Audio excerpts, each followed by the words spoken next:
Hello, everyone. Welcome to the Provincetown Select Board Community Forum. This community forum is sponsored by Wake Up in Provincetown and also PLOVR. It's going to be hosted by Kristen Becker, legendary comedian. Legendary, wow. Yeah. And my name is Harrison Fish from Wake Up in Provincetown. This event is produced by Live from Provincetown. Awesome. And presented with PLOVR. Yes, exactly. PLOVR is a community organization made up of volunteers whose one of their major tenets is civic engagement. And so that brings us to tonight and a chance to get to know our select board candidates a little bit better. Yeah. We're really excited. Let's introduce our candidates. First, we have incumbent Lise King. Hi, Lise. How are you doing tonight? Good. How are you? Nice to see you guys. We're really good. Thank you so much for joining us this evening. Thank you. It's nice to be here. We also have Leslie Sandberg. Hi, Leslie. Hi, everybody. Hi, Harrison. Hi, Kristen. Hi, Lise. Hi. And we also have Oriana Conklin. Hi, everyone. Welcome. Thank you for coming. Thanks for being here, Oriana. So the way this is going to work tonight, we've community sourced our questions. We have narrowed it down to 7 that we've kind of come up with ourselves with that input. We also have 3 additional questions. Each one of those are going to be posed by specific supporters of each candidate. So we have a question by a supporter of Lise, a question by a supporter of Leslie, and also a question by the supporter of Oriana. Those are going to be presented by Bob Curie in just a minute, who is also another host of Wake Up in Provincetown. So, what are the rules? We have rules today? Yeah, some light rules. Okay, all right. So for each question, we randomized an order for the order of which the 3 candidates will present their answers. We're going to give everyone 90 seconds to present their answer. And we're also going to, me and Kristen we're going to use our discretion. We might interject to keep people on topic or ask for specific answers to specific types of information. And we will also use our discretion to possibly give people a 30-second rebuttal if there was talk specifically towards a specific candidate. Yeah, awesome. And to start, each candidate is going to get 3 minutes for an opening statement. Yeah, right. Let's start with our incumbent for their opening statement. This is Lise King.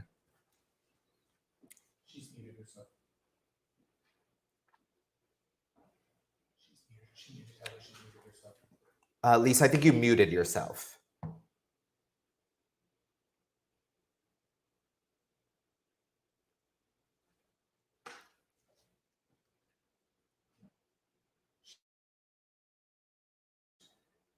If you go into the program, there's another unmute. How's that? Go. Now can you hear Perfect. me? Great. Hi, Lise. Hi. So does that work?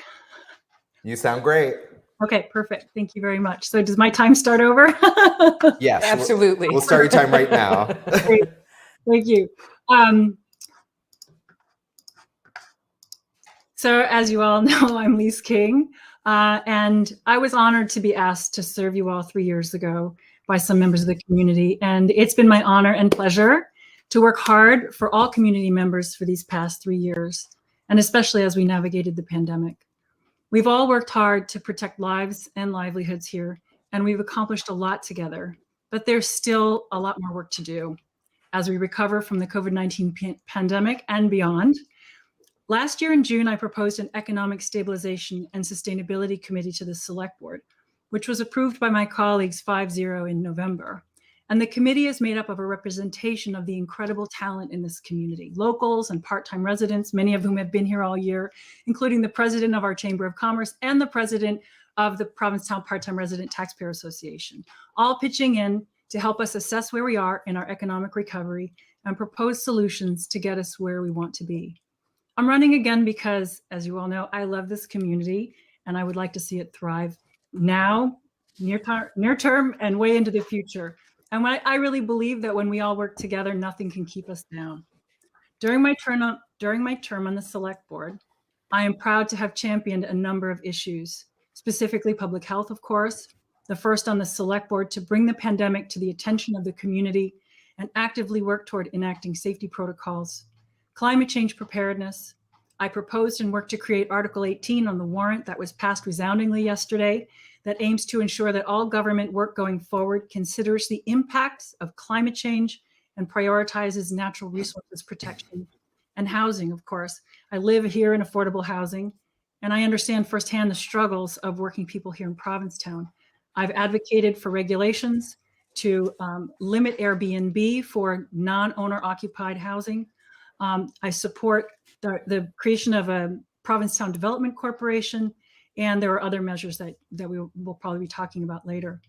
I was talking with a voter out here in my neighborhood near Nelson Road this morning, and they were so grateful for the success of the Diversity, Equity, and Inclusion Article 13 that was passed yesterday. Yay! And they thanked me. And I said, well, that's wonderful, but it's actually a perfect example of how no person alone is responsible for all the hard work we've done and the successes we've had. But I am very proud to play a role in the process, both with my fellow members on the board and with my fellow community members. We may all have differences, as we do, but we listen to each other, we learn about the issues, and then we make the decision that we feel is best for the community. As we recover from COVID-19 and prepare to open our community for the summer season, now is not the time for a change in leadership.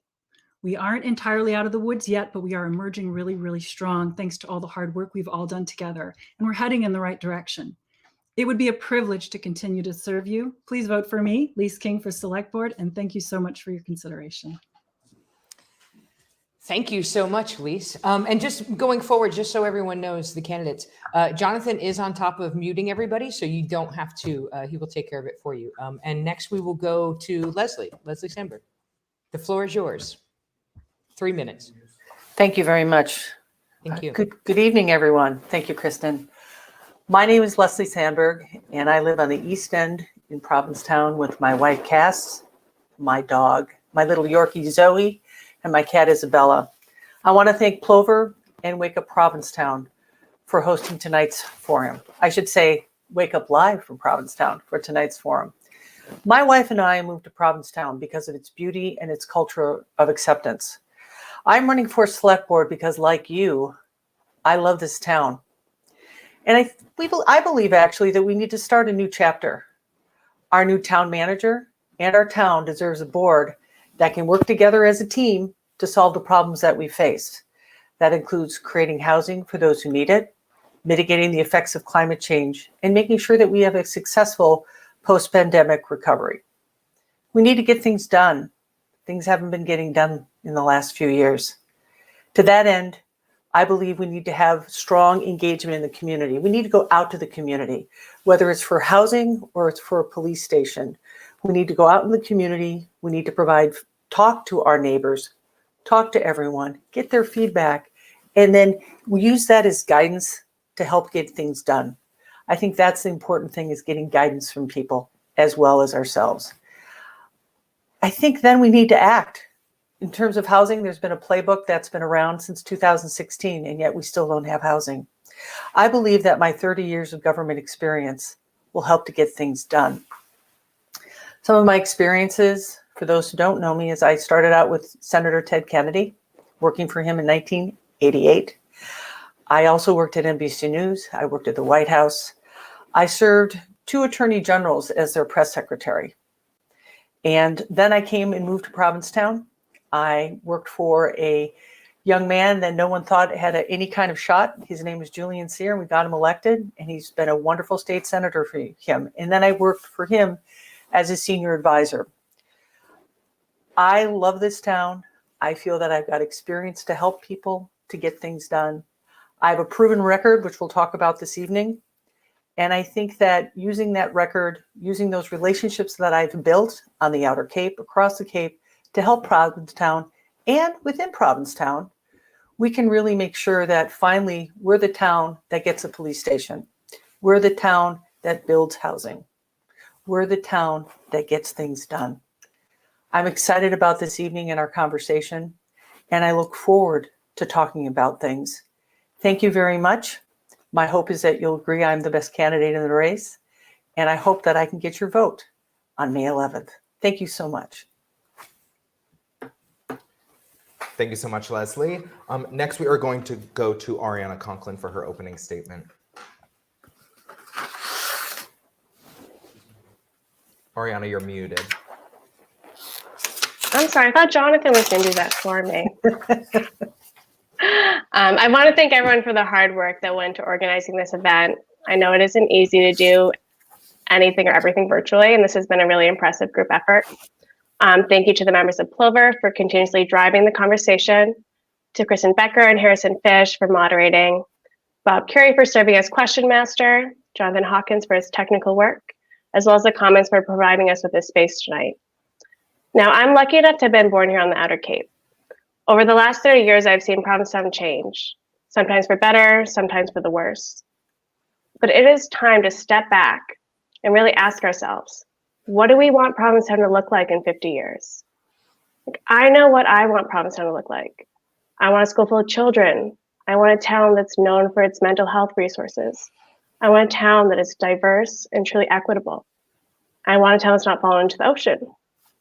We need to fix the housing crisis, expand our mental health services, protect our coastline, bring broadband internet access to all of Provincetown, and build up our year-round economy. We also need to bring an end to the divisiveness present in town. A lot of people have asked me, why me and why now? I've been told that I'm too young, that I don't have enough experience, and that I should wait my turn. I am young, but I see that as an asset because I have energy. I'm not afraid of progress, and I am looking to the long term always. I'm not a career politician, but I also haven't burned any bridges. And I know how our town government works. I was raised here, and I have served on the Conservation Commission for the past 2.5 years. The service industry is the backbone of our economy, and I'm the only candidate that has experience managing a business in town. This is a critical perspective that we are missing on the select board. I've worked here in the service industry since I was 14. Last year, I had to adapt a restaurant and a guest house to COVID. I managed to stay open, to send people home with a paycheck, and above all, to make sure my staff always felt safe and supported. I am running because I want everyone in our town to feel safe, supported, seen, and heard. I would be a valuable addition to the select board because I can represent members of our community that are not currently being represented. I would be the only member under 50, the only woman of color, and the only service worker. Please join me and vote for a fresh new perspective on the select board that is representative of the people living here. Thank you. Thank you so much, Ariana. I just want to say that we are so lucky to have 3 really incredible candidates with the potential to fill this seat. Thank you again all for being here. And once again, thank you to the Commons for hosting us this evening. Now we're going to get into questions. Is everyone ready? I'm excited. Yeah. I'm excited for this whole election cycle has been probably the most exciting election cycle Yeah. since I've lived here. It's very exciting to see so many people engaged. Yeah, everyone's engaged. Everyone's into it. Yeah. So for question number 1, so we're going to get right into question number 1. This is, let's get the how in housing. Yeah, the how in housing. So question Everyone number knows housing. Right. Question number 1. Housing has been an ongoing issue within our community that affects many different demographics differently.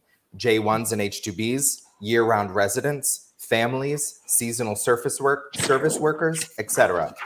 Which of these is your first priority and where are you going to start? And we are going to start with Lise on this one. We will be rotating throughout the questions. So Lise, we're going to go to you first. You have 90 seconds. Well, I have to choose which is the most important. Ding, ding, ding. I would say the fact that there's an overlap between a lot of folks who have been year-round residents here and they're part of our worker group, that would be my first priority. That we are losing, I keep saying we're like eroding the community from the inside out because we're losing community members who are integral to the fabric of our relationships in town. And they also happen to be people who staff businesses, run their own businesses. They're part of our local economy. And so they're critical. I'd say they check all the boxes. So I would definitely say that that's the first priority, those folks who do both of those things. And there are a number of ways to attack that and get that done. Short term, we need to get that RFP out for the housing at the VFW site and get that. Sorry, I don't know. How are you going to tell us when we're running out of time? I want to make sure that RFP gets out and that we get building on there as soon as possible. I was part of that housing workshop that we did for the RFP site. And there are a number of different options. I would go for the one that has the highest allowable density, so that we can get the maximum number of people, but place to lay their head at night. That's secure and stable housing. So that would be my answer to that question. Thank you so much. And we are going to go to Oriana next. Same question, 90 seconds. Sorry. At this time, I would say it's our seasonal workforce that we really need to focus on. Usually I would go with median income housing because I think we have done a good job with affordable housing. But right now we are in a major crisis. I literally called my chef on Saturday and offered him my apartment so he would come live here and manage our kitchen for the summer. And I'm going to go live in a room at the guest house. And that's not a decision anyone should have to make. That's a reality of the situation. But I hope the select board is doing everything they can to get modular units at the VFW and to make sure that they have a high standard of living. Because as we work and create more workforce housing, we can't have 6 people in a room. We need to make sure that we have the same standards for seasonal workforce housing as we do for any other type of housing. Thank you. Thank you so much for that, Oriana. And Leslie, we are going to you now. You also have 90 seconds. Thank you. As I've been knocking on doors around town, I have talked to some friends of mine that are servers, and they are year-round residents here, and they are losing their housing. It's gone. Their houses are being sold, or they have a landlord who's ill, and they're worried about what's going to happen to them at that moment. So for me, it would be year-round workforce housing. I would like to see seasonal housing, but the select board said it doesn't look like it's going to happen this year, unfortunately. I would like to see dedicated revenue for housing. I'd like to see the short-term revenue become a dedicated revenue stream for workforce housing.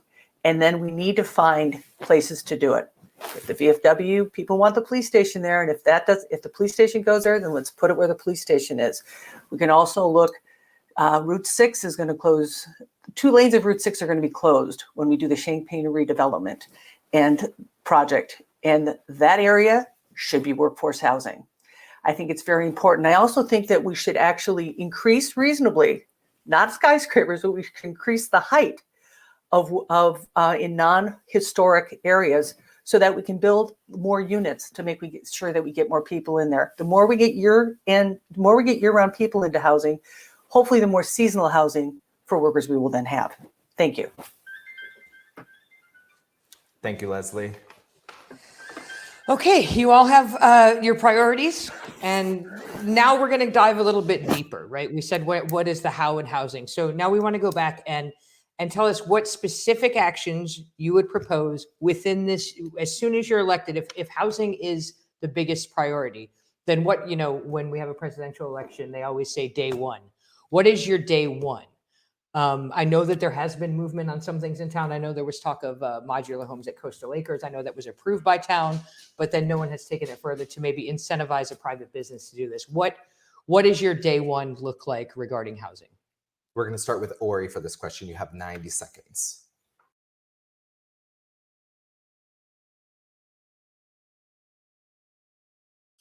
Or so like I said, I'm sorry.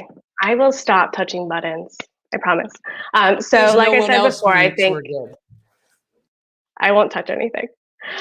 So what I said before is that modular units for seasonal workforce housing is day one, but also in that same vein, we need to do a comprehensive study and look at every space in town that can be used for housing.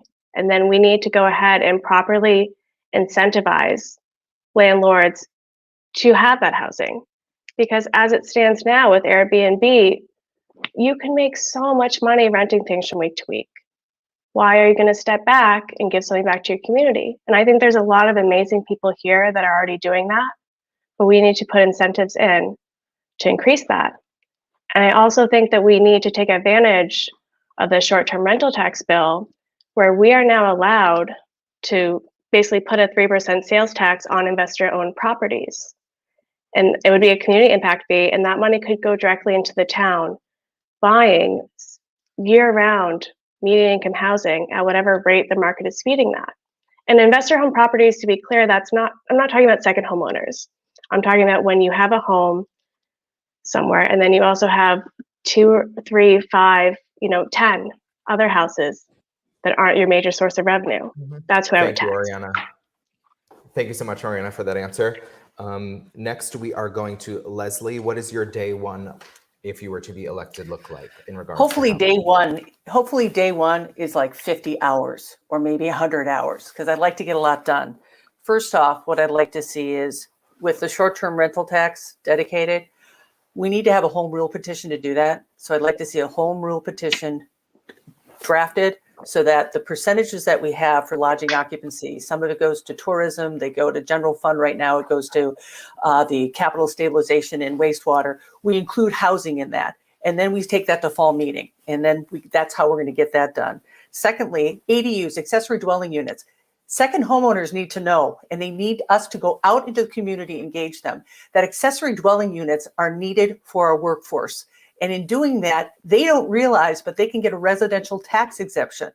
They're so mad about this residential tax exemption, but if they knew, if they use their accessory dwelling units for year-round, seasonal, year-round workforce, they'd actually get what they wanted, and they would have that fairness. Also, I believe, like Ariana, we got to find the properties that we can start building on. She's right on that, and I'm in total agreement. Also, I'd like to talk about zoning. I'd like to talk to the planning board and see, okay, the local comprehensive plan is suggesting that we raise the height restrictions in non-historic areas. So let's do it before the long-term comprehensive plan is done. Let's start the process day one. Thank you. Thank you, Leslie. Let's move right along to Lise. Am I unmuted? Am I unmuted? You are, you're great.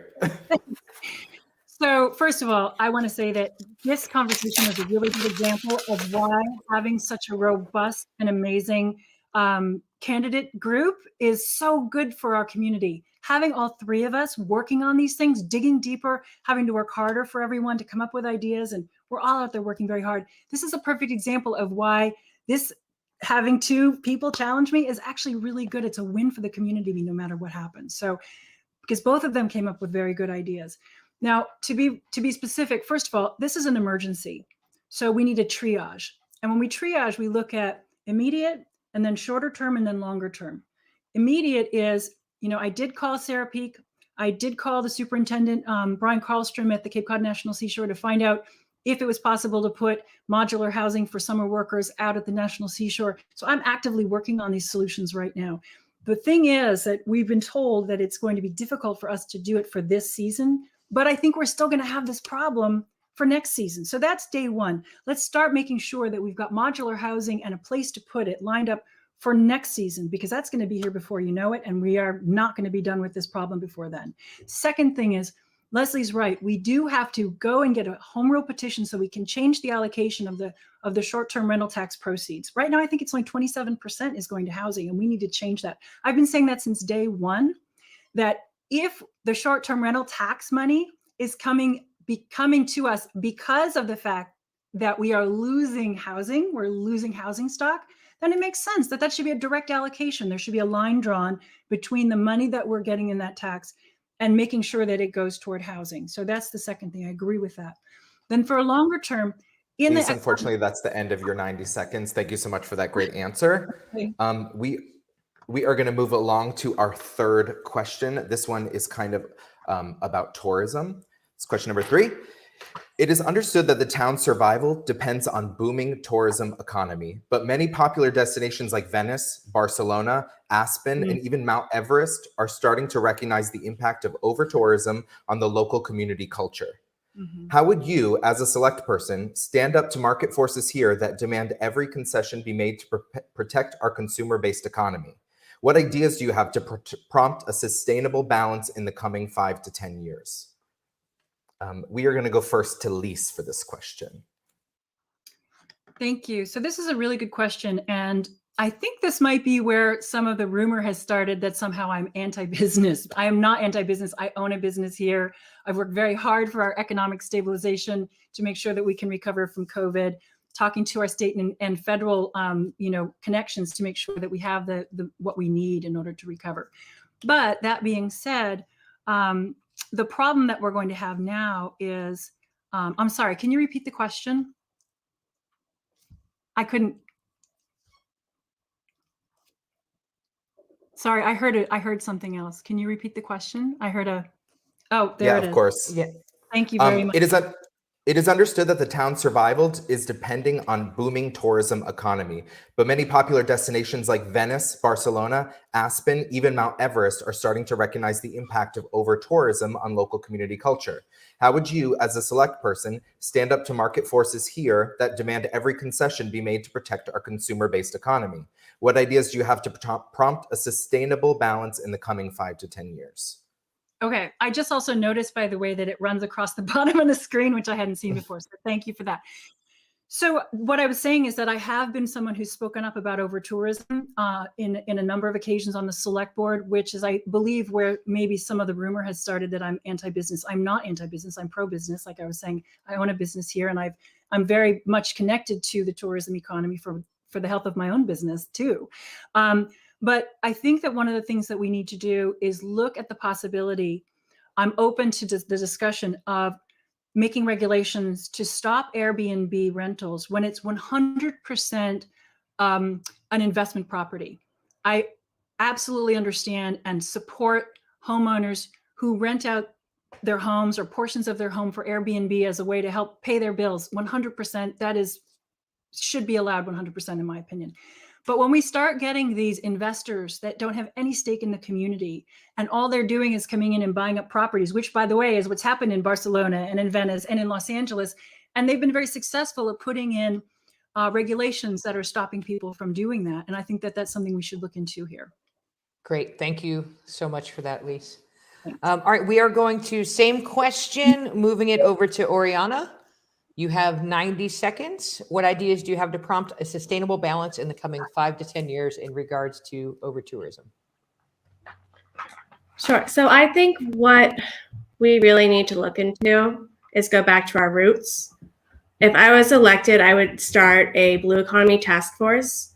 And I think that we could really, it's a way that we can develop our economy and also conserve our land, where we have an opportunity to really build up our aquaculture business that we haven't taken advantage of. And we could do that by marketing or by maybe partnering with Truro. But there are real opportunities here that we need to remember. We need to remember where we are, where we came from. Our environment is our greatest resource, and we need to utilize that. And that's some way that we can grow sustainably without having all these negative environmental impacts. I've been on the Conservation Commission for the past 3 years, and I've seen how the tiniest project can greatly affect a tiny area for better or for worse, in a great way or in a small way. But I'm very excited that Article 18 passed yesterday at town meeting, because it was a commitment from the town that we are going to look at every project in the lens of under climate change and what we can do to protect our natural resources. Thank you. Much. And finally, Leslie, same question. What ideas do you have to prompt a sustainable balance in the coming 5 to 10 years? MA, I'm good. Okay. Hi. I just wanted to make sure I was on. What I'm looking at here is, I think the argument about over tourism due to COVID isn't valid right now. Today I talked to a retailer, and the only reason why she survived last year is that she didn't take a salary, and she's not sure she can survive the next year or two. So I think we need to know that our tourism economy is very important. I think that it's survived for a very, very long time. I think what we need to do, though, is diversify it. It is a gay destination. It is a wonderful gay destination. It's a culture of acceptance. That's our culture, and we're not changing that. I think we also need to make sure that we promote the arts. We're the oldest art colony in the country. We should be promoting that much more because that's part of our history and who we are. I think also we should promote our harbor. It's a beautiful, deep, natural harbor, and fishing is also part of our culture here. So I think if we learn how to balance the parts of our this town that really talk to our history and also are present here now, I think we can balance that well. What I would say is we also have to look at the environmental concerns, and I think making sure that we have wastewater to take care of things to keep our water clean would be a good step in that direction. That was great. Thank you for that answer, Leslie. Perfect timing. Yeah, we are going to go to Bob next. So Bob spoke to a lot of different supporters of different candidates throughout the last week and the last month since the election's been going. He decided on 3 questions that are all from each candidate. We are going to start with a question from a Leslie supporter. Bob, do we have you? Hi, can you hear me? We can. Welcome. Thank you so much for being here. Yeah, sure thing. I want to thank all the candidates for showing up for this, the longest election season of all time. I think there's only 10 more debates before May 11th, so good luck to all of you. Yeah. We're very near the finish line. And you all, I spoke to so many voters in the last couple of weeks trying to drum up questions for this. You all have a lot of friends and fans in town, and it shows. And the first question is from a Leslie Sandberg supporter. The question is, Leslie is very proud of the impact she made while working in the office of Senator Sear. For the other 2 candidates, what recent accomplishment are you most proud of, and how did it benefit our community? So we are going to go to each candidate is going to have an opportunity and 90 seconds to answer the question. And this is from a Leslie supporter, so Leslie will go last, and we will do each question in that fashion. So we're going to start this question with Lise. Bob, could you read the question one more time, just because I wanted to explain a little? Sure. What recent accomplishment are you most proud of, and how did it benefit our community? Awesome. Take it away, Lise. You have 90 seconds. So there are a few things, but I'm going to just pick one, which was yesterday we overwhelmingly passed Article 18, which was prioritizing climate change preparedness and natural resources protection, kind of like as an overarching goal, like a North Star, so to speak, for our town governance, for every board, committee, the peer corporation. And I want to explain a little bit about that. I'm really proud of that bill, that article, because it changes our bylaws, our general bylaws. And what it does is, I was on the select board the last 3 years when we had CIPs come up from each one of the department heads. I would ask them where it was appropriate. Well, did you include climate change, factoring in for your cost projection for the next 5 years and then beyond? And in the beginning, people were kind of like, what is she talking about? And then last year was better. And then this year, as I asked those questions, all the department heads had an answer. And so I was like, see, that's great, but it shouldn't depend on someone like me being on the select board or the peer corporation, the decisions that they're making about, for example, bringing in cruise ships. I know that's talked about every year and it gets shut down, but it's right now dependent upon, the discretion of who happens to be on the peer corporation. So this Article 18 that we all passed yesterday is a North Star article. It sets a vision that says these are the values of our community. And then going forward, we'll be working with Alex Morris and how this is going to meet out in terms of, into the departments. And That's your also, time there, Lise. okay, thank you. Thank you so Is there much. a timer? The clock would be helpful. I'll do it on my phone. Thanks. I'll just do it on my phone. Thank you. Next, we are going to Oriana for this question. What recent accomplishment are you most proud of, and how did it benefit our community? So the last year was the most challenging year, absolutely, in my career. Last March, I had to make the decision to close down the restaurant and guest house ahead of the governor. And we packed everything, all the food we had left over, we packed it into, take care boxes because nobody knew when they were going to work again. And we didn't open for 2 months. And that was really hard. And once we reopened, I had to make decisions every day that directly affected the physical and mental health of my staff. Many of my staff came to me and said, yes, they were making less money working for me, but they were doing it because they felt safe and they felt cared for. They thought that I had their interests at heart, and I do. We rely greatly on a seasonal workforce, many of which come to Provincetown on working visas, and due to COVID, we didn't get any of those visas. So I had to convince a chef who'd been out of the kitchen for 15 years, who was now a college professor, to come down to the Cape and run our kitchen. And now I'm trying to do it again. But anyway, that's what you do in the service industry. You make things work. And I'm really proud of how we handled that. Thank you. Thank you so much, Oriana. Leslie, this question was posed by a supporter of yours. What recent accomplishment are you most? Well, I think what I'm most proud of with accomplishment is something I did with Julian Sear. I recently learned this past week that Provincetown is going to receive $4.8 million to pay down the debt on our sewer system. And this money comes from the Cape and Islands Water Protection Fund. That's legislation that I helped pass as Senator Sear's point person on this. Just so you know, this is not taxpayer money. This is money that's coming from tourists who are staying here and lodging. And basically, that's $480,000 annually for 10 years. So I'm really proud of that, because the Cape and Islands Water Protection Fund, when I started, it was one of the first things I started day one, and we were told it's never going to happen, never going to happen. But the legislation was passed in 2018. It provides funding for wastewater infrastructure projects and helps with debt burden for those towns like Provincetown that actually already has a sewer system. So it's going to help us clean up the nitrogen pollution that's in our waters that creates toxic algae, that kills our wildlife and our pets and hurts humans. We had a diverse group of stakeholders. We had environment, business, municipal, Cape Cod delegation. We got it done. We were told we couldn't work. And now the town is getting $4.8 million coming back to it. I think I'm really proud of that, and I'm glad to share it with everyone tonight. Thank you so much, Leslie. Thanks to everybody. We are going to go back to Mr. Keary, who I believe has another question from one of your supporters. This next question is from Elise King supporter. Elise is very proud of her leadership style and has referred to herself as a high-touch communicator.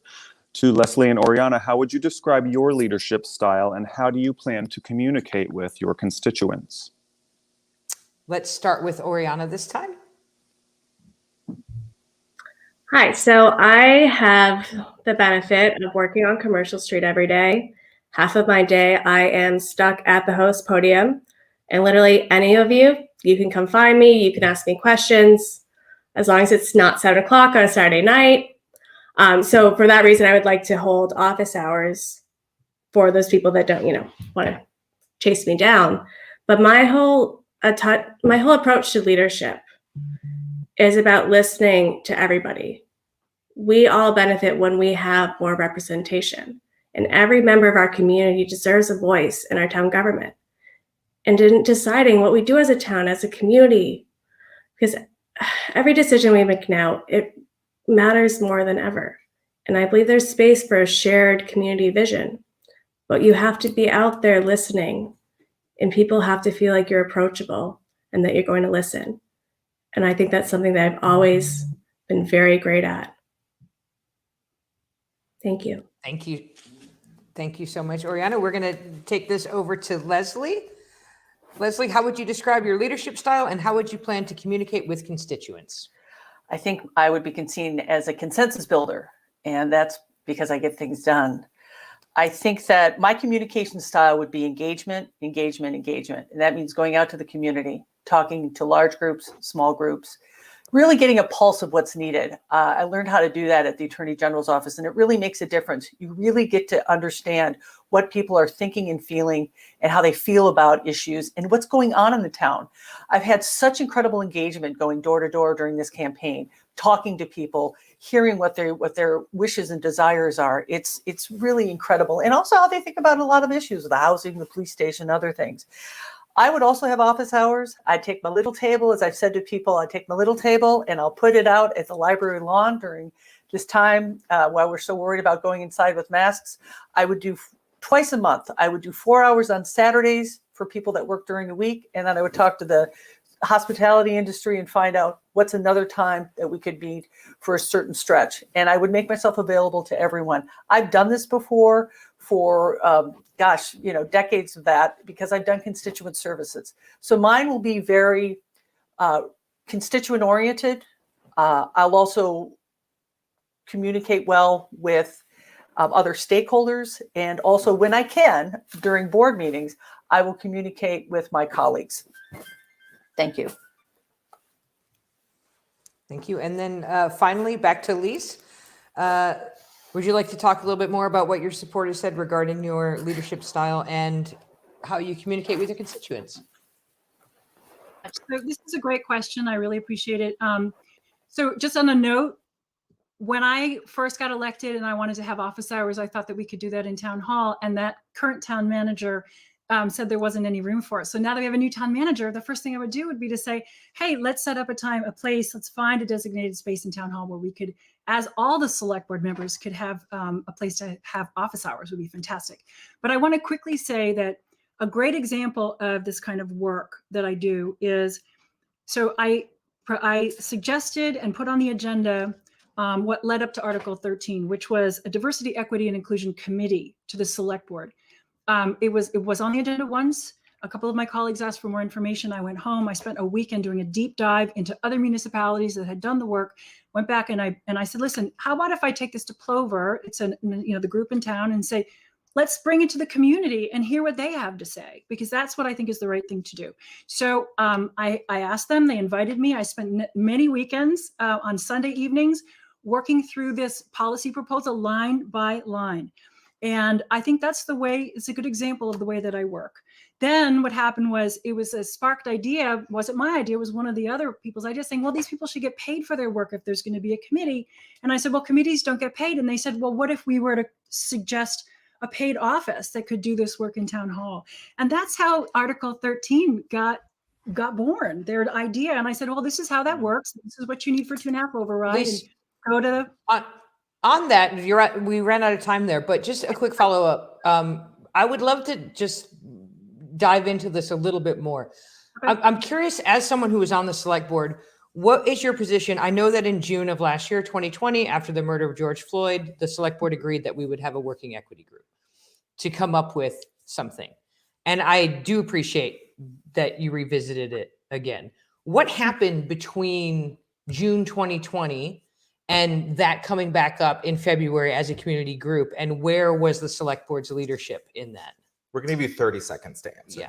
That's a very good question. The quick answer to that is that our agendas, the agenda of the select board, is set at the discretion of the chair. And that's why, he wanted to wait until we had a new town manager. That was his decision. And you have to respect the decision of the chair. And believe me, as you all know, I will push.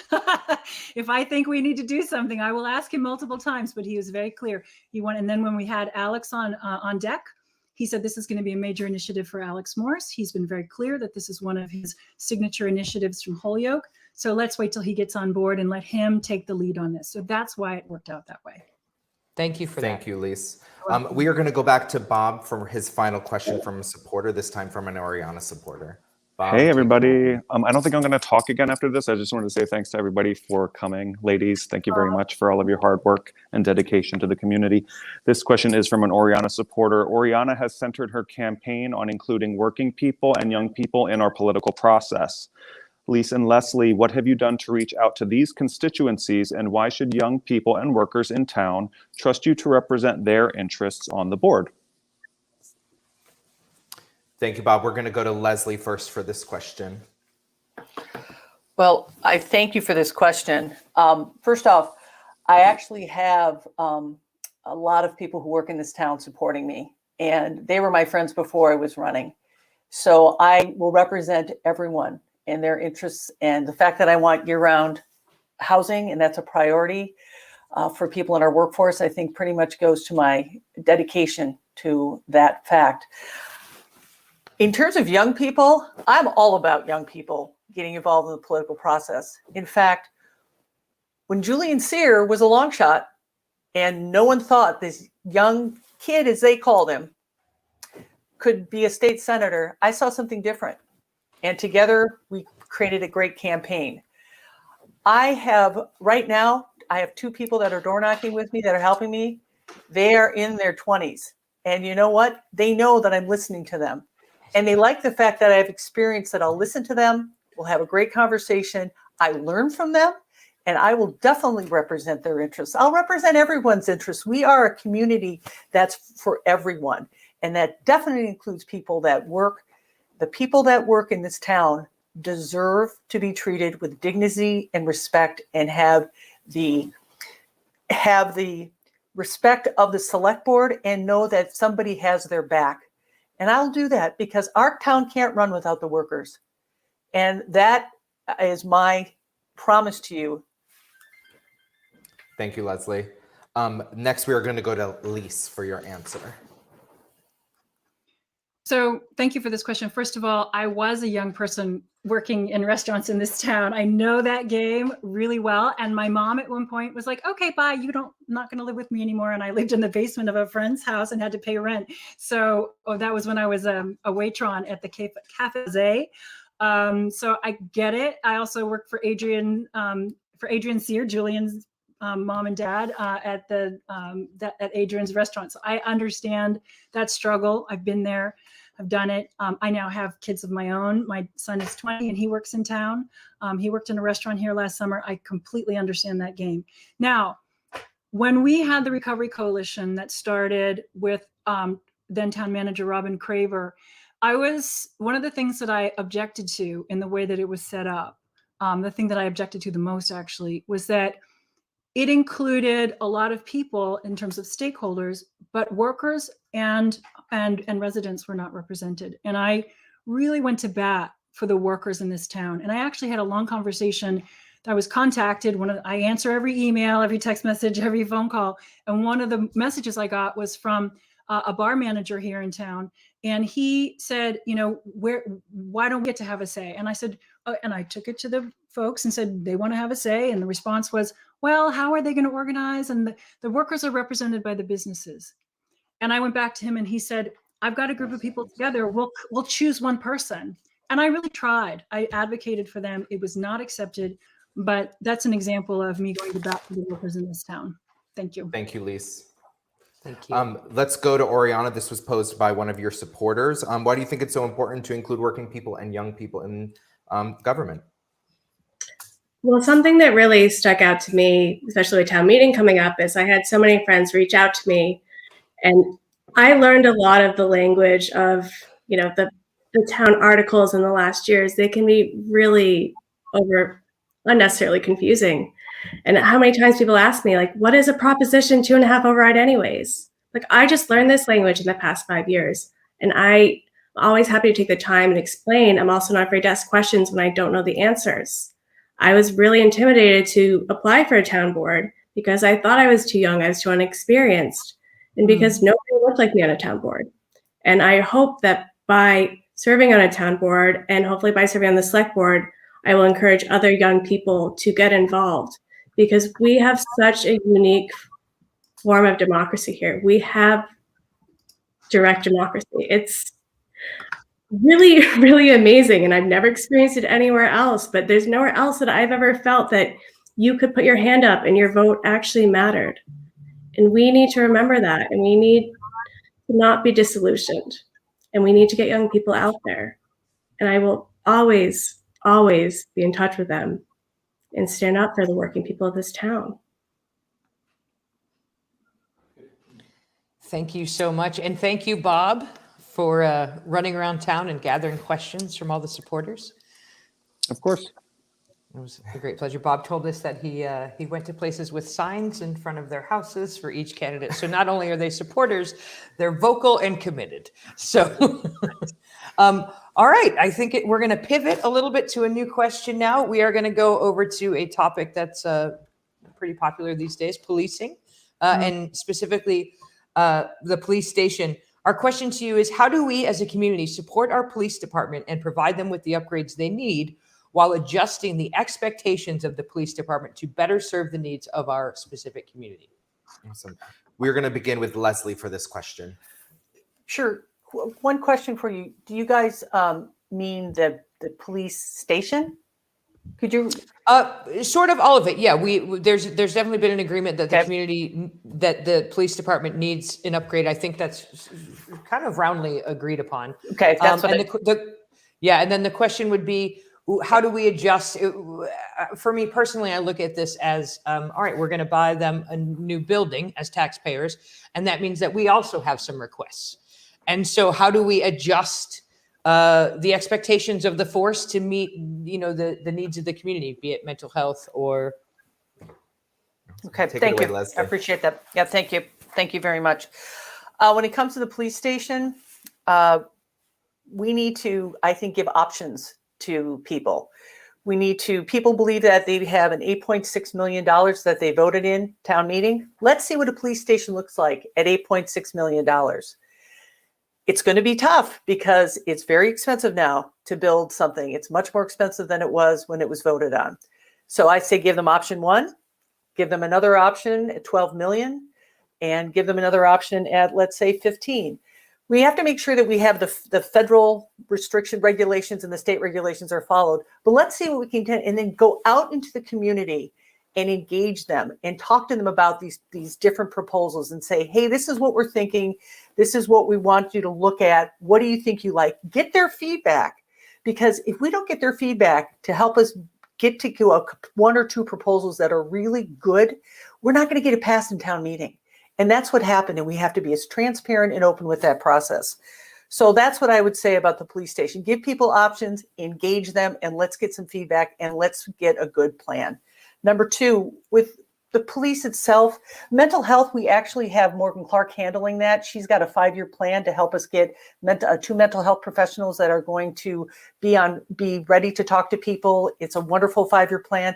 But I think also with the community, with the police, let's have more community engagement with the police to understand how they can better interact with our citizens and the people that come here and visit. Thank you very much.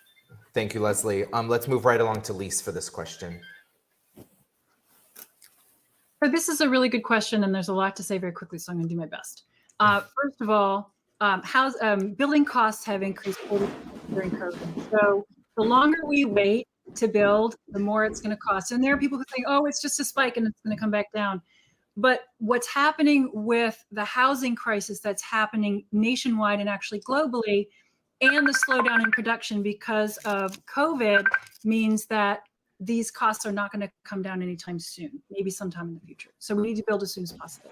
Second thing is, it costs money, and there's money attached to coming up with multiple plans. So I would actually advise against coming up with multiple plans, and instead come up with one that is the least amount of money for the requirements that we actually are that are regulated, and get that out to the voters as soon as possible. And part of the thing that I have been advocating for since my first week on the select board is no more prepackaged projects. By the time people were like, why didn't you tell us that this police piece was going to be different? And it's because we got it the same time everyone else did. So one of the things I've been advocating for is more transparency in the project development process, more public engagement, so that we don't have it happen again, that by the time it gets to the public, they're like, wait a minute, this is not what we expected. So I think that that's a big part of, again, high touch communications. About community policing, I'd like to point out that we have a great history here that was actually started by Bobby Anthony when he was the police chief, to actually promote community policing. And I believe Thank you, Lise. it's time to go back and renovate it and get it, refresh it, and bring it to the police again. Thank you so much, Lise. We're going to move right along to Oriana for this question about police force. So I agree with Lise. I think it is costly and inefficient to come up with multiple plans. I think we need to come up with one plan, and that is based on community outreach. And we need to see where we can scale back, because I'm sure we can, and also accept where we can't, because a lot of this is just state mandated code compliance when you update a building. And then we need to build consensus around passing this plan. And one thing I think, because I've talked to a lot of constituents about it, is a lot more people would be on board with this new plan for a police station if we were incorporating mental health practitioners, not only into town hall, as Morgan would like to do, but also into the police station. The majority of wellness checks do not have to be performed by an armed officer. Our police can stay doing their job, and you can have somebody who is very trained and very compassionate handling these other situations. It's just a better allocation of resources. And I think if we can do that, we can build community consensus and get a police station plan passed, because we need to do it now. It's unsafe working conditions, and we need to take care of everybody in this town. Thank you. Thank you, Ariana. We are going to move along to our next question. This one is about workers. Massachusetts law states that minimum wage shall be $15 by 2023 and is currently set at $13.50 per hour statewide. A recent UMass study of Provincetown said that it would take approximately $20.50 per hour to live here at poverty level. How do we build an equitable community when the backbone of the workforce is unable to earn a living? We're going to go to Ori for this question. That's an easy one. So what I think this really comes down to that is tangible and we can really change is housing, because your mental health is really related to your housing. If you don't feel stable in this community, how are you going to put down roots? And one thing we can do is make the housing market more accessible and more equitable, so that you don't have to be making, honestly, nobody can afford to live on $15 an hour. So we absolutely need to work on that also. But one thing we can do is housing. We've already done pre-K, we've done we care, and I think that's been very successful. We already have a waiting list. So I think I'm getting some feedback. We already have a waiting list for that. And these are the things that we can do to keep families in town. And we need to just expand on that. And I don't think we can expand on our economy without dealing with housing. Like, that is at the center of all of our problems. All of our problems. And I have real solutions for years. But it's time to really get serious and implement them. It's past time. Thank you. Thank you, Ariana. Should we go? Yeah. Thank you, Ariana. We are going to move along to the same question for Lise. So this is a really good question, and I happen to live in affordable housing, so I can give you an answer that Ori is absolutely right. That part of the key to the answering this question is, part of it is making it less expensive, and part of it is making people making more money. On the less expensive side, when you're building housing that's affordable housing, and that has all the different gradations of income levels in it, the mandate is that the rent that you pay is 30% of your income. So one of the things that we can do is we can build our way out of this problem. And it was actually my idea that was published in the paper first about using the Route 6 area from Champaigner Road to Herring Cove, where it's going to be shut down, to look at building planned neighborhoods. My father was an architect and a developer, and he did a number of those planned neighborhoods. So when we were talking about parking on Route 6 in our Economic Stabilization Committee meeting, my mind immediately went to, well, what about housing as well? And I immediately saw like some stuff from my dad's time. So we can, one, housing. Two, it's about the economy. I mean, this is going to be economics driven, right? It's a supply and demand question. So it's actually going to be the more we're going to have to pay our workers more money to even attract them. And because there are so many people all the way from the bridge this way who are looking for workers now, we're going to be competing with all the other towns. So we're going to pay one way or the other. The people who work here for your electrician and your servers and your whatever, all the working people here are going to cost everyone more money, and that's the way it should be. It should be market driven as well.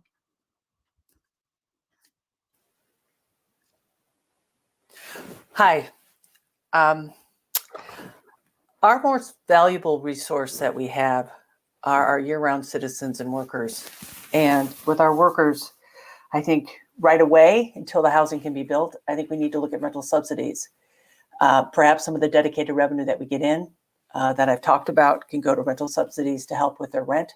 Because if they are paying less for rent, then they can work on they can live with the wages they have. Now, I'm not against raising wages, but we have to be realistic here. We're coming out of COVID, And what's very difficult with that is that some are hurting very much. Also, the rents here from landlords are incredibly high. So we don't want to squeeze the businesses to the point where they can't operate. So how can we then, as a community, figure out a way to help those who are working for us? I think rental subsidies would be a good idea. Also, we can work with the Housing Assistance Corporation of Cape Cod. They do rental subsidies all the time. They are the regional administrator for it. So we can work with them to make sure that they're getting help that way. If you can lessen the financial burden one way, you can then, it makes it a little easier for them to get by on what they're making now. And I want to say that we cannot be so prohibitive with our wages. I mean, let's say we do so well that we can actually we're doing so well so we can increase wages, I'm all for it. But right now, coming out of COVID, we've got to be very careful about what we do with our businesses so they can stay vital. Time there. Thank you. I'm going to have to follow up on that with all of you on this one real quick. Basically, $13.50 is the minimum wage right now in town. That is the same minimum wage as Greenfield, Massachusetts, where the median home price is $188,000. I hear that we are coming out of a pandemic, but I also live here and have been on the streets. I don't thoroughly subscribe to the notion that we are not about to have, and we have all agreed, a rather robust year. And so the question is, if there was ever a time for the town to make a movement towards, would you be willing to find a way that wages have to be higher in our community versus somewhere where the cost of living is literally a third of what it is here? And we'll give each of you 30 seconds and we can start. Let's do it in the same order. Yeah, we'll start with Ori. Absolutely. Of course I would. Nobody should be having to work 3 jobs all summer to be able to live here for the rest of the year. And I know that everyone had a hard year, but also a lot of these businesses, local included, we got some PPL loans. And there was also an unemployment help, but it wasn't the same thing. And we have to think about the workers before we think about the overall businesses and do it in a smart way. You and then who's next? Lise. Lise. 30 seconds. So quickly, what I meant was this is about just the way that economic system works, that if there's a pressure on, if there's not enough supply of workers and there's a higher demand, that businesses are going to, by necessity, end up having to pay higher wages in order to attract the talent. So I wasn't saying, that we are going to raise the wages. I'm saying that the economy is going to do that. I do think, though, in the Economic Stabilization and Sustainability Committee, The question was, should the government? Should we? Or is this something that gets sent to the market? There's been the study done by the UMass Dartmouth and said that there's been a 10% decrease in 6 years of median household income. The businesses are getting wealthier. The people are getting poorer. Can the town do something about that? Well, that's a really good question. I think that it's something that we could look into. If it's legally available for us to have a town minimum wage, I would think that that's something that we would definitely want to look into. Personally, I also believe that unfortunately the businesses are going to be paying higher wages anyway because of the economic pressures. But I think that one of the things we can do as a government is we can create subsidy. We can tap into the money that's coming into Barnstable County, all the money that's coming in for COVID relief, and we can look at creating a fund, which is one of the things I proposed for the select board, for the town. To cut you off there. Sorry, we gave you a little bit of extra because I interfered, but we can get to cut you off at 45. And then lastly to Leslie, 30 seconds.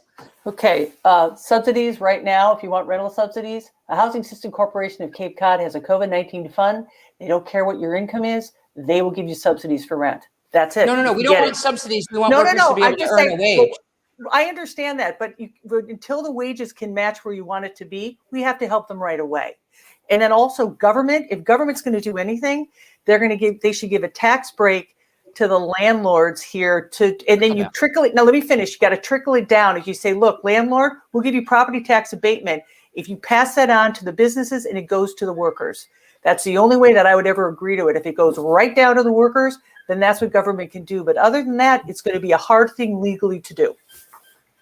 It's going to be a hard thing legally because Because you have to go to the state. You can't necessarily raise minimum. You need to have the state with you on that and pass legislation to do that or federally do it. It's very hard for a town to do it. Okay. Gotcha. It's very hard Thank for a you, town to Leslie. do it. Thank you, Leslie. Yeah, thanks. So that's, I Question don't know. number 6. Where are we? Oh, yeah. Okay, here we go. I got so excited. Okay. You like workers' rights, guys. Come on. Hey, we're with you too. All right. So now we are moving on to diversity, equity, and inclusion. Question number 6. Article 13, written by Donna Walker and PLOVR, calls for the creation of an Office of Diversity, Equity, and Inclusion, and it passed with nearly unanimous support yesterday at town meeting and will be on the ballot on May 11th. One of the obstacles that has been known to impede the success of such programs is the lack of willingness and seriousness, often due to personal biases, to act upon the findings this new office would likely bring to light. Were you in support of this article, and do you pledge to support its findings if they come in and say we're doing things wrong? Leslie, we'll go to you first for this question. I do support this article. I voted for it yesterday, and I'll vote for it in the ballot on May 11th, and I hope everyone else does too. And will I support the findings? Of course I will. What we're trying to do is we're trying to make sure that we have an office that's going to look at diversity, equity, inclusion, find our deficiencies, and help us create a better community. And because we're trying to build a better community, and if they find that we need to do certain things here, of course we're going to listen to them. That's why we voted for them.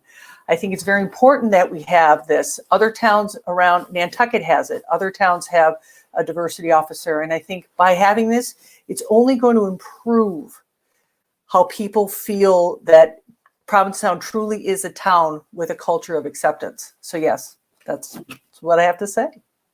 Thank you. Thank you, Leslie. Let's move along to Lise. Same question. Were you in support of the Article 13, and do you pledge to support its findings?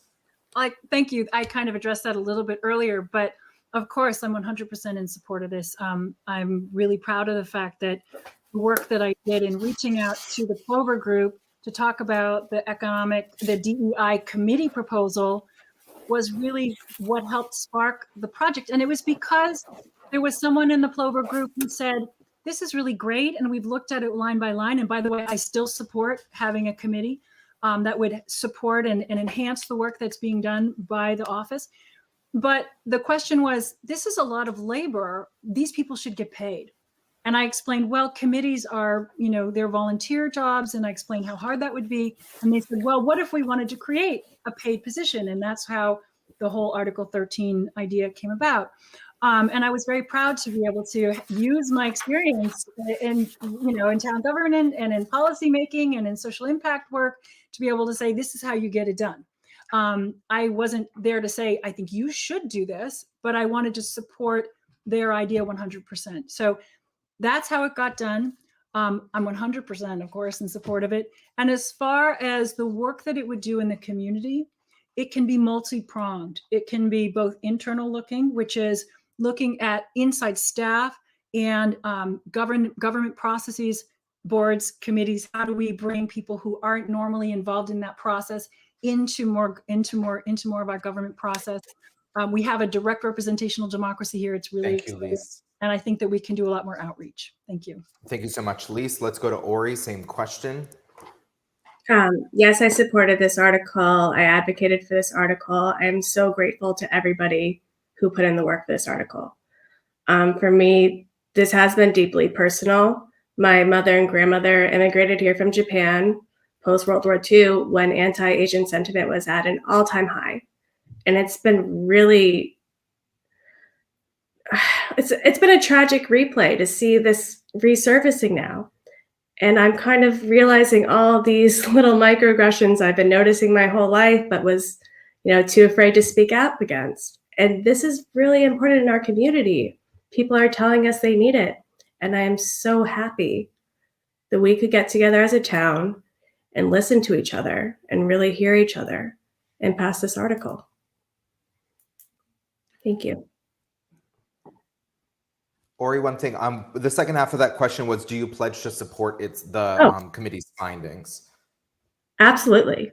To be truly open-minded, you have to be open-minded to your own prejudices, and that's going to be difficult. But we can't move on as a community until we take a step back, recognize what we're doing wrong, and acknowledge that we can always do better. I strongly believe that. Thank you, Ori. Let's move along to our next question. This is about decorum. We have seen our community, including town representatives, dive to inappropriate lows on social media. Should moving governing out of social media be a priority of the select board? And what structures would you utilize to make participatory governing more accessible and ensuring every voice is accounted for? And how might we address the lack of decorum, especially from folks that represent our town? Let's go to Lise first for this question. A multi-pronged question. Can you give all the different pieces? Because I think it's like a three-part Yeah, question. of course. The first one was, should moving governing out of social media be a priority of the select board? Second was, what structures would you utilize to make participatory governing more accessible and ensuring every voice is accounted for? And the third was, and how might we address the lack of decorum, especially from folks that represent our town? This is such an important question. I get 30 seconds to answer each one. I'll do my best. I could talk an hour. So moving governing out of social media, I don't think that's necessary. I think that we have to meet folks where they are. And there's so much of our lives, especially since COVID, during COVID, people are online, that we have to just create a better, what we call holding environment, so that there are rules of decorum. I belong to some, private like alumni Facebook groups, and there are rules of decorum, and people know if these are the rules, they follow them.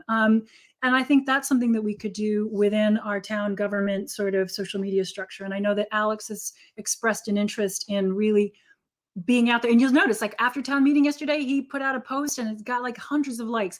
I think that's a really good use of social media and a way to connect with our voters and with our community members, making it more participatory. One of the things that we need to do is stop relying entirely on our technology in order to get out to the community. Before COVID, I would spend a lot of time at the soup kitchen, and it was where I would learn a lot about what people cared about. I would go and hang out with my mom there, and she would eat. And she's 82 and lives down the street from me, and that was an important part of what informed my work on the select board, and has always informed it and will continue to inform it, which is getting out in the community and talking to folks, older folks, and some folks who don't have access to the internet like that, and or just aren't comfortable using it on their phone. So yes, getting out in the community is really important. And third, lack of decorum. I'm actually hoping that the Diversity, Equity, and Inclusion Office will be able to be a real touchstone place to do that work. That's where I was starting to get to about the DEI office can handle internal issues and it can handle external issues. Thank both. you, Great. Lise. Thank you so much, Lise. Okay. We know this is a really hard question and has a lot of components. We let you go over a little, and we will offer the next two Thank you. that as well. Let's move along to Ori next. Sure. So I think it's been increasingly difficult, especially this year with COVID, and that we have all increased our online presence. I think that can be beneficial, and I know we have all seen how it can be detrimental. I do think on the ground outreach is, I don't want to say more important, but equally important. One of the things I've been trying to do is just call every voter, send them mail, because not everyone is on social media. So it's not really this level playing field. And something that I pride myself on as being a restaurant person is I understand hospitality and I understand what that means. And it just means caring for their people. And in restaurants, if restaurants are a well-oiled machine, you have to be taking care of each other. You all have to be on the same page, or shit's gonna hit the fan. Sorry, am I allowed to say that? Whatever. You have to listen to everyone, your vendors, your dishwashers, your hosts. If you're not on the same page, things are going to go terribly wrong. We all know that. And we really need to work on building consensus and working together. And it's not this back of house, front of house, second homeowner, first homeowner, resident. We have to end this divisiveness, and we have to find ways to do that. And I think I am somebody who knows how to talk to people. I know how to build bridges and communicate. Thank you so much, Ori. Let's take it away for Leslie with the same question. Can you repeat the question just one more time for me? I'm sorry about that. Yeah, of course. There's a lot of questions built into this one question, so we're sorry about that. The first one is, should moving governing out of social media be a priority of the select board? The second part is, what structures would you utilize to make participatory governing more accessible and ensuring every voice is accounted for? And how might we address the lack of decorum, especially from folks that represent our town? Okay.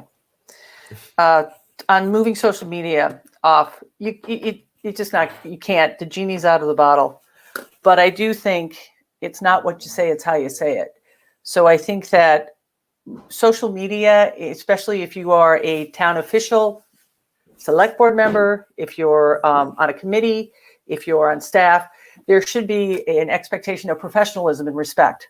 Regardless of how other people treat you, you must return it with respect. Have a lot of practice in that.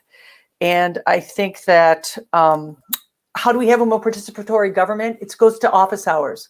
Yes, you can get participation on social media, but you also have to have office hours because a lot of people are afraid to speak up on social media, they've been telling me. And when I talk to them about this idea of having office hours, and a lot of people have promised office hours, but if elected, you're going to see me with office hours. I'll do Zoom office hours. I'll do outside office hours. I will talk to people because I believe that the more people that you that feel connected, the stronger town we have and the better outcomes we're going to have as a community. And then the lack of decorum and the select board. It's really sad to think that our select board had to go through therapy training. And I think that the lack of decorum that's happened there, it's got to stop. And that's why I'm running. I think I can bring in a lot of respect. I understand how to focus on policies and not personalities. And I really think that respect starts at the top of the select board. And I hope to bring that change to it. Thank you. With all of you. Also, I'm pretty sure that's Leslie's alarm. Yeah. Is the jazz keys. Sorry, it is mine. No, Jazz that's hands. fine. I'm Jazz just like, wait, I keys. know who that was. No, sorry. I think real quick, yeah, no, I think it's great. I think it's great. Just to follow up on that just a little bit, because you specifically, Leslie specifically said select board. I think the overall question is, I am an opinionated person, particularly outspoken. I don't run for office because I like to run my mouth. Right. And so the question is, when you run for office, you take on a level of responsibility that should dictate your character and the way you carry yourself through town. And, yes. And can we expect leadership? And this is for everybody here. We'll give each of you 30 seconds. Mm-hmm. Can we expect that sort of leadership? And I'm also someone who walks a fine line of First Amendment rights as a comic as well, as words are my art. And so I guess the question is, how would you lead a higher sense of decorum within our government that would carry over into Facebook and into real life? And 30 seconds, and we'll start with Lise. Thank you. I find it interesting that there's this impression that there's lack of decorum on the select board. I personally believe that we thrive with robust debate. There is a little bit of pressure to not question and to not counter, and I don't think that serves the public. I don't believe there's a lack of decorum on the select board coming from me anyway. I've been very, very careful to maintain my cool and rebut when it's necessary in a factual way. But I don't get into any kind of, arguing. And the fact that we had, help a long time ago. I have to cut you off there, Lise. Sorry. I got to keep it to 30 seconds for this one. Thank We've got you, one more. Thank you. We are going to go to Ori for this rebuttal. Sure. So you can ask anybody who's ever worked with me if I've raised my voice, and that's when it's 100 degrees in the kitchen and everything's falling apart. That's just not what I'm about. That's not what I believe in. I don't think it serves any purpose. As an example, this past year was the first year ever in a restaurant that I have not been sexually harassed. And that's because we went out, we found a chef with those values, I echoed those values, and we set that example for everyone in the restaurant. And it was a better environment for everybody. And that's a small example of what we can do on a larger level when you're not afraid to lead.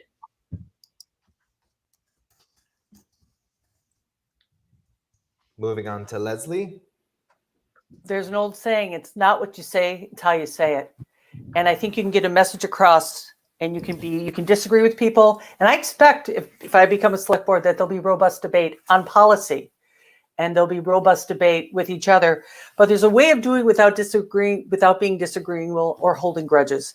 And so for me, I feel that it's very important that respect is how you start. And Kristen, if you want to lose your temper at me, that's absolutely fine, and have your First Amendment rights. I hope you do. And I will listen, and I will respectfully respond back, because that's what you have to do when you're a public servant. You have to learn how to meet people where they're at, how to talk with them, and also how to listen. Thank you so much, Leslie. We just have one final really quick question to ask. I think it's basically just a yes or no question. And it's kind of wishful thinking on our part, because we do recognize all of you as really great candidates. If you were to not win this election this year, would you consider running again in the future? Let's go to Lise first as the incumbent. That's a really good question. You know, I'm focusing on one race at a time. Right now, I'm here to win this race. I've worked very hard the last 3 years. As you've heard tonight, there are a number of things that have been in process. It takes time to get things done. And there are a lot of things that are in process right now that I'm very much looking forward to continuing to get. So I'm taking one race at a time. You know, I plan and hope to win this race. I'm working very hard for your vote. And I'll answer that question as, you know, after this race is over. Thank you. Thank you, Lise. Leslie? Do you mind going to Oriana? I'm going to lose my Mac for just a second. I got to plug it in. Sure. Sorry about Sure. that, guys. No worries. Oriana, take it away. Yes, absolutely. I'm not going anywhere, but I also don't want that to discourage people from voting for me this time. But I am resilient, and I am going to stay here because I care about this community. And I just finally feel ready to do it. You know, it's hard coming from a non-political, younger background and being really intimidated, but I am so grateful that people encouraged me to run, because this has been a very, I hate the word rewarding, but rewarding experience. And it's taught me a lot about myself and this town. And I've talked to more people that live here than I probably have in the past 5 years. And I absolutely will keep running. Thank Awesome. you. Thank you so much, Oriana. Leslie, did we got your Mac back? Yes, sorry about that, guys. No worries at all. I'm excited about this race. As Lee said, one race at a time. And I will tell you that I'm here to stay. I believe that it's time for change. I'm just knocking on all the doors I can, talking to all the people I can, spreading the word, telling them that, you know, change is coming and it can come and we can get things done. And so that's what I'm focusing on. You know, depending on what happens, talk to me May 12th or the 13th. But that's where I'm at now, because people are so wonderful. They deserve a select board that works together. They deserve a town that can get things done.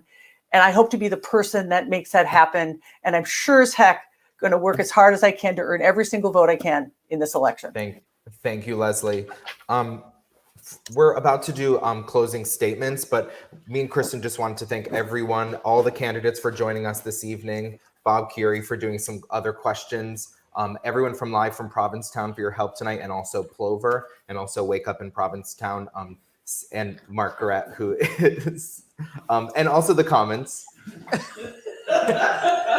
Which is That wasn't right Margaret now. waving for attention. That was just him saying the comments. Great. We thought Mark wanted us to thank him. These Turns lights are out, bright. very bright lights. But seeing all of us community members come together to support local government is a really incredible thing. It is, I think, the best use of P-Town talents, that Yeah. we can produce things, and now we produce it for the betterment of the community. So Definitely. So we're going to go to closing statements. We are going to go to Leslie first. You have 2 minutes to close out your debate tonight. Well, I want to thank Bob, Harrison, Kristen. I want to thank PLOVR. I want to thank Wake Up Live from Provincetown. I want to thank everybody who's watching tonight. I want to thank those people who put in questions, our supporters, and I want to thank Lisa and Oriana. This race has been, I think, something that no one expected to be as exciting as it has become. I think we have 3 candidates that really care about this town and really want to do what's right. We all have shared vision. I think in this case, at this time, experience matters. And I think the experience that I have, that I can hit the ground running, that I can help Provincetown on day one, I think that is really what's needed. I want to thank everyone whose doors I've knocked on. I want to thank those who have volunteered for me. I want to thank the support from people that work here, who are retired here, who own businesses here, who are second homeowners that are now first-time residents here. I want to thank my neighbors.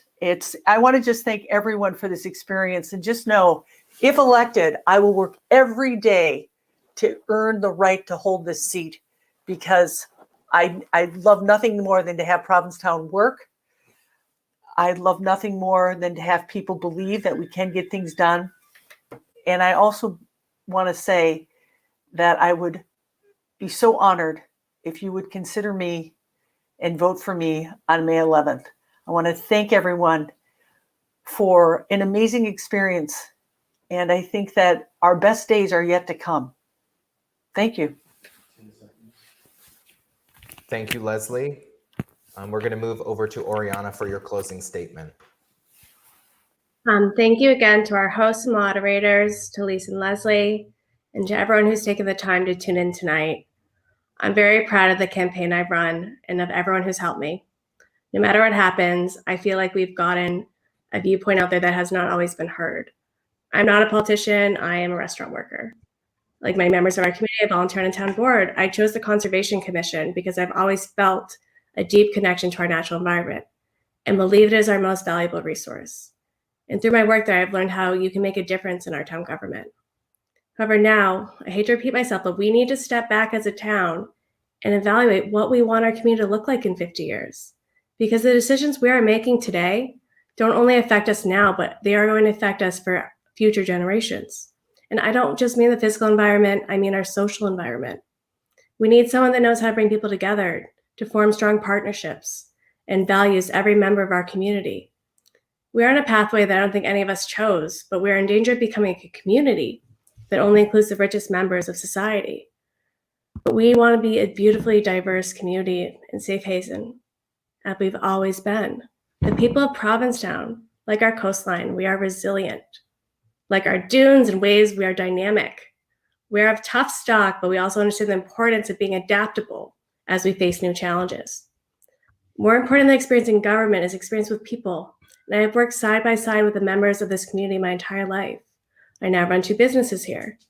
I have a tough skin because in the restaurant world, you have to. You have to stand up for your staff every day. I have solutions to our housing crisis, to increase our internet access, to expand mental health resources, and I understand the value of our natural environment. These solutions aren't new. I share some of them with other candidates, and many of them have been proposed in past studies.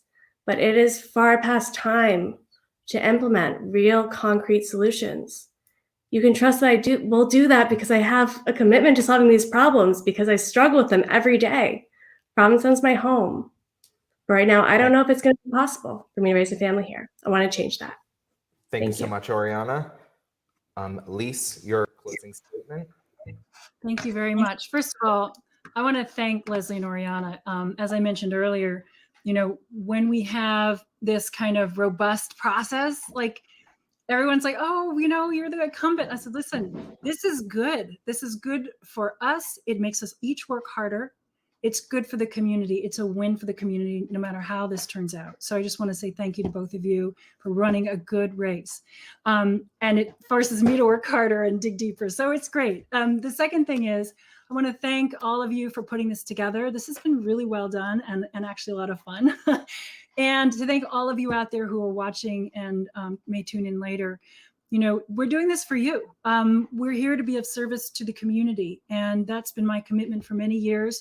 If you look at my website, lisaking.com, you'll see that I've had many, many years of work in public service, and that's just been my life's dedication. So I'm honored and privileged to be here serving, and I look forward to serving longer for all of you for another 3 years.